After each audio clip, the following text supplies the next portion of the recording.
आपल्याबरोबर वसंत तात्या मोरे आहेत। तात्या, आता लोकसभेची निवडणूक जाहीर झाली, उमेदवारही जाहीर व्हायला सुरुवात झालेली आहे। तुम्ही मनसेमधून बाहेर पडलात, तुमची राजकीय भूमिका आता खरं तर ठरते, मात्र तुम्ही महाविकास आघाडीकडे उमेदवारी मागितलेली होती। महाविकास आघाडीमधून काँग्रेसला ती जागा सुटली आणि रवींद्र धंगेकर तिथले उमेदवार असतील। आता तात्यांची भूमिका काय? महाविकास आघाडीकडे मी उमेदवारी मागण्यासाठी गेलेलो नव्हतो।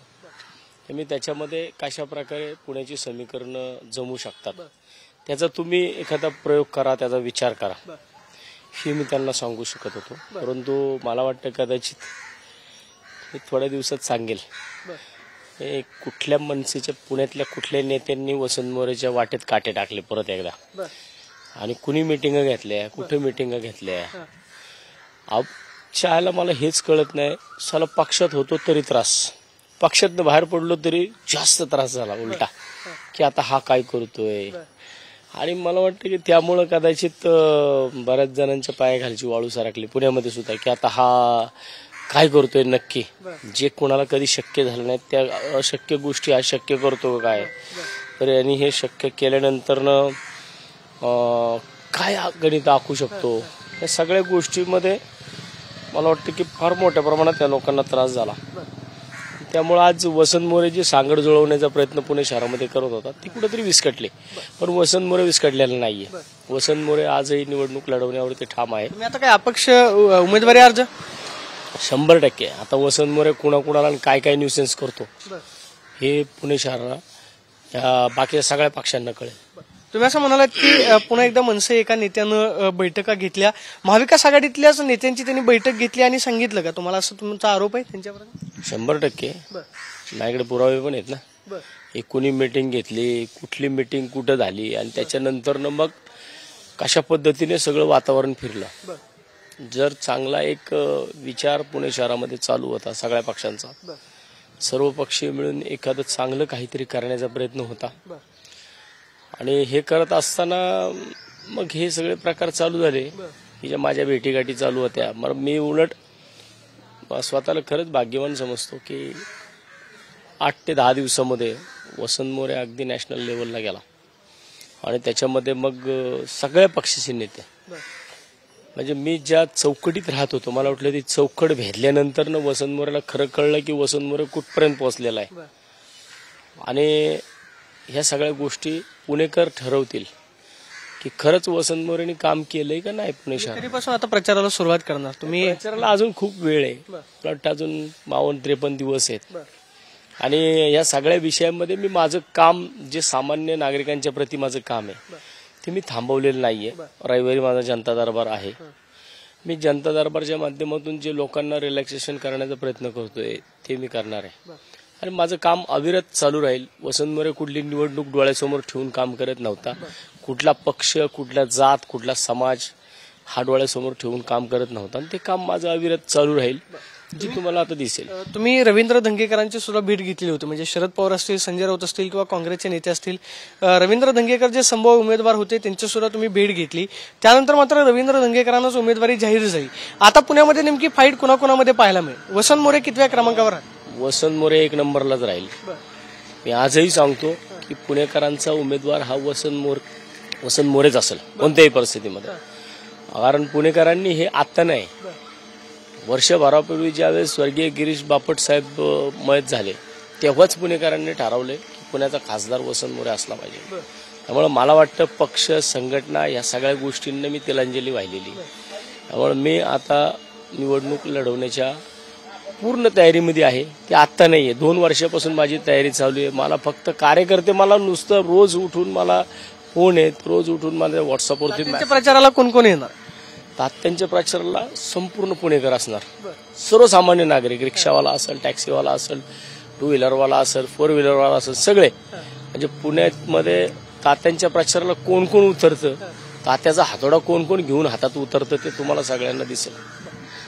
महाविकास आघाडीचं गणित नेमकं कुठं चुकलं? तुम्हाला वाटतं की तुम्हाला उमेदवारी न देऊन महाविकास आघाडीनं पुण्यामध्ये चूक केली? कळेल ना अंदाज, त्यांचा अंदाज, त्यांच्या नेत्यांचा अंदाज। कुणाला वाटलं की वसंत मोरे इकडे आला तर भूकंप होईल, आणि हा भूकंप कुणी कुणाच्या मनामध्ये तयार केला हे सुद्धा कळेल. सगळ्या गोष्टी मला ऑन रेकॉर्ड आहेत माझ्याकडे. गोष्टी ज्या बाबतीत बोलायचं ना, आता वसंत मोरे स्टेजवरती बोलत की बाबांनो तुम्हाला त्रास होत होता म्हणून मी पक्षातनं गेलो. हा, मी पक्षातनं गेलो तरी पण तुम्हाला त्रास होतो. मग मी त्या गोष्टी आता कुणाच्या बोलायच्या, कुणी कुणाला कुठे मिठ्या मारल्या, कुठे मिटिंगा घेतल्या, त्याच्यानंतर काय परिस्थिती उद्भवली हे मला कदाचित एवढं वाटत नव्हतं की साला पक्षातनं गेल्यानंतर पण इतका त्रास होऊ शकतो. मला वाटतं कदाचित मी ते मूळव्याधचं ऑपरेशन घेतलं होतं आणि ते आत्ता घेतलं असं माझी आली असते. म्हणजे मी मध्यंतरी घेतले ना मी मूळव्याध ऑपरेशन, तर मी आत्ता घ्यायला पाहिजे होते पक्ष सोडल्यानंतर. हे बऱ्यापैकी हे पुण्यातलेच आले असते त्याच्यामध्ये. आता पुढची तात्यांची भूमिका किती दिवसांमध्ये जाहीर होईल? तुम्ही जाहीर व्यासपीठावरून तुमची कधी भूमिका जाहीर? आता माझा कोण मालक नाहीये, मी अपक्ष लढणार आहे. त्यामुळं मला कधी निवडणुकीच्या रिंगणात मी निवडणुकीच्या रिंगणात 1000% असणार म्हणजे असणार. तुम्हाला त्या बॅलेट पेपरवरती वसंत मोरेचं नाव दिसणार म्हणजे दिसणार. चिन्ह काय असणार, कुठं काय असणार हे कळेल, परंतु वसंत मोरे बॅलेट पेपरवरती असणार. कारण मला पण आजमावायचं की बाबा खरंच पुणेकर मला ज्या पद्धतीने लाईक करतो, मला ज्या पद्धतीने चौकामध्ये गेल्यानंतर लोक माझ्याकडं ज्या दृष्टीने पाहतात ते खरंच आहे का, मला पण स्वतःला आजमावायचंय. आणि ते स्वतःला आजमावण्यासाठी मी पुण्याची ही लोकसभेची निवडणूक लढणार. एकीकडे भाजपच्या आणि महायुतीच्या प्रचारासाठी पंतप्रधान नरेंद्र मोदी येऊ शकतात, अमित शहा येऊ शकतात. दुसरीकडे महाविकास आघाडीसाठी काँग्रेसचे दिल्लीतले सुद्धा नेते कदाचित पुण्यामध्ये प्रचाराला येतील. शरद पवार आहेत, संजय राऊत, उद्धव ठाकरे आहेत, परत काँग्रेसचे सगळे नेते आहेत. ही सगळी प्रचाराची रणधुमाळी त्यावेळेस सुरू होईल. त्यावेळेस तात्यांच्या प्रचाराची नेमकी काय भूमिका असेल? त्यावेळेस तात्यांचा प्रचार कसा असेल? वसंत मोरेच्या प्रचाराला पुणेकर येणार. मला वाटतं की मला कुठल्या नेत्याची गरज नाहीये. इथं 2007ला ज्यावेळेस मी महानगरपालिकेची निवडणूक लढलो ना, इथं अख्खा स्टेज बीज टाकला होता. कात्रजकर त्याला सगळे पुरावे आहेत. या कात्रजमध्ये कुठेही जाऊन कुणालाही विचारा, इथं वरती जाकात नाक्यावरती स्टेज होता आणि अख्खे सगळे लोक 5-10 हजार लोक त्या सभेला जमली होती. कारण माझ्या आयुष्यातली ती पहिली निवडणूक होती आणि त्या निवडणुकीला सुद्धा सगळी लोक जमलेली असताना अहिल्यादेवी चौकातून मान्य राजसाहेब अहिल्यादेवी चौकात आले होते. महेश मोतेवार सारख्या मोठ्या माणसाचा प्रचार केला, आप्पा आंबराळेंचा प्रचार केला. आणि ज्या टायमाला वसंत मोरेच्या प्रचाराला इथं वरती यायचं, चौकातल्या सभेला साहेबांची सभा ठरलेली होती. मग त्या टायमाला ह्याच लोकांनी, जी लोक आत्ता आहेत हीच लोक त्या टायमाला सुद्धा होती. आणि ह्याच लोकांनी 2007 साली वसंत मोरेची सभा उधळून लावण्याचा प्रयत्न केला. राजसाहेबांना अहिल्यादेवी चौकातनंच वळवलं. अहिल्यादेवी चौकातनंच राजसाहेब गेले, कात्रजला आले नाहीत. त्यावेळेस वसंत मोरेंनी लोकांना विचारलं होतं, तुम्ही कुणाला पाहायला आला? राजसाहेबांना पाहायला आला का वसंत मोरेला ऐकायला आला? त्या टायमाला जनतेमधनं जो आवाज आला ना की वसंत मोरेला ऐकायला आलो, त्यावेळेसपासून आजपर्यंत वसंत मोरेची भूमिका ही कायम एकला चलो रे. आजपर्यंत माझ्या ज्या 3 निवडणुका झाल्या पुणे महानगर, पक्षामध्ये असून सुद्धा तुम्ही एकटेच होता? हो, पक्षामध्ये सुद्धा असून सुद्धा मी एकटाच होतो. आता लोक म्हणतात की वसंत मोरेला हे दिलं, वसंत मोरेला ते दिलं, पण वसंत मोरेने त्या दिलेल्या पदाला न्याय द्यायचं काम फक्त वसंत मोरेनेच केलं. कारण वसंत मोरेला स्टँडिंग दिली. वसंत मोरेची स्टँडिंग 2007, 8, 8, 9 2 वर्ष स्टँडिंग होती. माझी 2 वर्षाची स्टँडिंग बाहेर काढा. माझे त्या स्टँडिंगमधले मी केलेली आंदोलनं, स्टँडिंगमध्ये घेतलेले विषय, स्टँडिंगमध्ये तडीच लावलेले विषय काढा. 2000च्या नंतरनं 8-9ला चालू, 9, 10, 10, 11 या 2 वर्षामध्ये बाबू आगसकरांना स्टँडिंग मिळाली, किशोर शिंदेंना स्टँडिंग मिळाली. त्यांची त्यावेळेसची मिनिट्स काढा. त्यानंतरनं वसंत मोरेला विरोधी पक्षनेता गटनेता मिळालं. मग मला गटनेता, माझी विरोधी पक्षनेत्याची कारकीर्द काढा. त्याच्यानंतर बाबू आगसकरांना मिळालं, त्यांची कारकीर्द काढा. किती वेळा कुणी काय मॅनेज केलं, किती काय झालं. नंतर किशोर शिंदेंचं काढा, त्यांना पण गटनेतेपद मिळालं होतं, त्यांचं काढा. त्याच्यानंतरनं मी कुठलं पद भोगलं जे पद त्यांना मिळालं नाही. माझ्या पदाच्या कालावधीमधली कारकीर्द काढायची आणि त्यांच्या पदाच्या कारकिर्दीमध्ये कुणी खऱ्या अर्थाने पदाला न्याय दिला. मी पदाला न्याय द्यायचा प्रयत्न हमेशा पक्षामध्ये राहून केलेला आहे. आणि मग तुम्ही जर म्हणत असाल की तात्याला हे दिलं तात्याला ते दिलं, तुम्हाला पण दिलं ना. तुम्हाला तर पैसेही दिले, तुम्हाला तर आर्थिक सुद्धा दिलं, मला तर एक कधीच नाही. 5 निवडणुकांमध्ये कुणीही सांगावं की वसंत मोरेपर्यंत कोण आलं, मी सांगल की तुमच्यापर्यंत कोण आलं, कुठं किती बॅगा, किती पिशव्या, किती थैल्या घेऊन आले ते मी सांगू शकतो. आता मनसेची जी भूमिका आहे ती भाजपसोबत जाण्याची दिसते. म्हणजे दिल्लीमध्ये बैठका झाल्या, राज ठाकरे जाऊन अमित शहांना भेटले, त्याच्यानंतर काल मुंबईमध्ये देवेंद्र फडणवीस, एकनाथ शिंदे, राज ठाकरेंची बैठक झाली.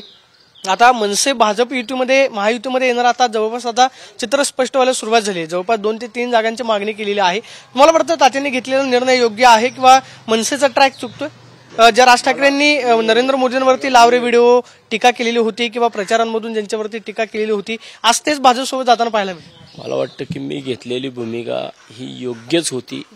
ही वेळ ठरवला. आता महाराष्ट्र नवनिर्माण सेनेने मान्य राजसाहेबांनी, मान्य अमित साहेबांनी काय भूमिका घ्यायची हा त्यांचा प्रश्न आहे. ते त्यांच्या पक्षाचे तिकडे अध्यक्ष आहेत. त्यामुळे साहेबांनी घेतलेली भूमिका ही पक्षाला मान्यच करावी लागेल. परंतु मी घेतलेली भूमिका ही कशी योग्य होती ही मी येणाऱ्या लोकसभेमध्ये दाखवल. आणि मला वाटतं की माझा वाद जो आहे ना की तो महाराष्ट्र नवनिर्माण सेना मान्य राजसाहेब ठाकरे, अमित साहेब ठाकरे यांच्याशी नाहीच आहे.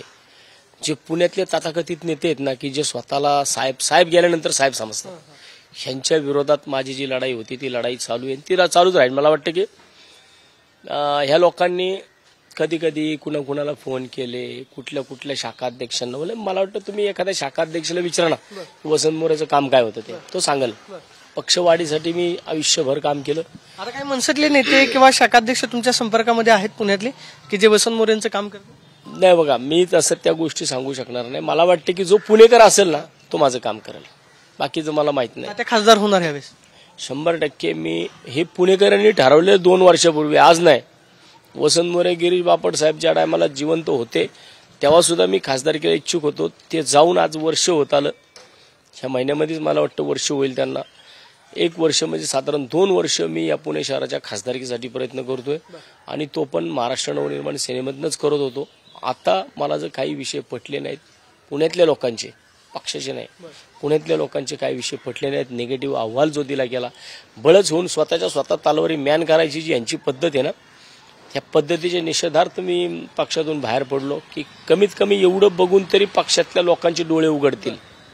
मला वाटतं आता तो त्यांचा निर्णय त्यांच्यापाशी आहे, पण माझा निर्णय ठाम आहे. मी निवडणूक लढवणार. आपण पाहतोय की पुणे लोकसभेची निवडणूक जी आहे ती मी निवडणूक लढवणार आणि मी या मतावरती ठाम आहे अशी प्रतिक्रिया वसंत मोरेंनी दिल्याचं पाहायला मिळते. कॅमेरा पर्सन सुशांत राऊत, मी प्रदीप कापसे, TV9 मराठी, पुणे.